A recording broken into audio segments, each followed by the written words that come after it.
Përshëndetje. Sot vazhdojmë me mësimin e radhës konstituimi i normale së drejtës e cila kalon në përpikën e dhënë që shtrihet në drejtës.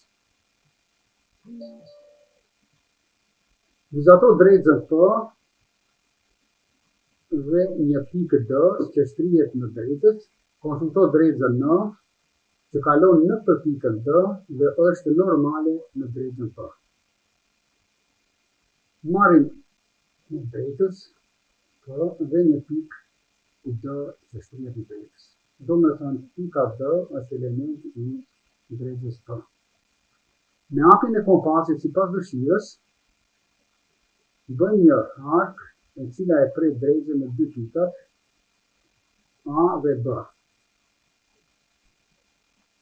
Në përpikat A bën një hark sipër drejtës, me të njëjtën hapje prej pikës B bën një hark tjetër, vërim se këto priten në pikën C.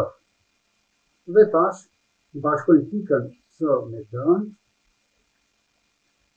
dhe fitojmë drejtën e cila është normal në drejtën e dhënë P. Pra kemi drejtën A. Simbolikisht e shmojmë në normal në P. Vazhdoj të shkruani konstruksionin. Vizatojmë drejtën P dhe pikën D që gjendet në drejtës. Në kompas vizatojmë një hark rrethor me qendër në pikën D, ashtu që harku e pret drejtën P në dy pika të ndryshme A dhe B, të cilat janë një lloj të largora nga pika D. Prej kulmit ta me kompas bëjmë një hark në një anë të drejtës, me të njëjtën hapje të kompasit dhe prej pikës B bëjmë një hark nga ana e njëjtë e drejtës. Me vizore bashkojmë pikëprejet e harqeve dhe pikën D.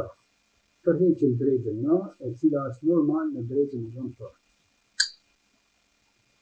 Kalojmë më tutje, do të konsultojmë simetralin e segmentit. Prej kulmit ta me kompas bëjmë dy harqe, me të njëjtën hapje të kompasit edhe prej kulmit B bën dy harqe të tjerë. Me vizore bashkojmë pikëprejet e harqeve dhe drejta e fituar është simetrale e segmentit AB.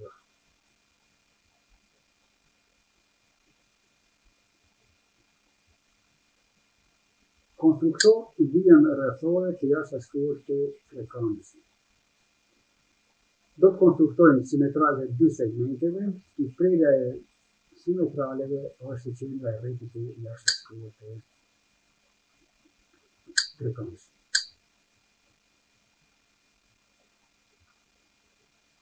Tash e marrim simetralin e segmentit BC. Pikëprerja e tyre paraqiten qendrën e rrethit të jashtëashtuar dhe vizatojmë rrethit. Impërtyra shtypie, klasa e 9, faqja 195, 196 dhe tuat 2 e 4. Ditën e mirë, miru të gjofshin.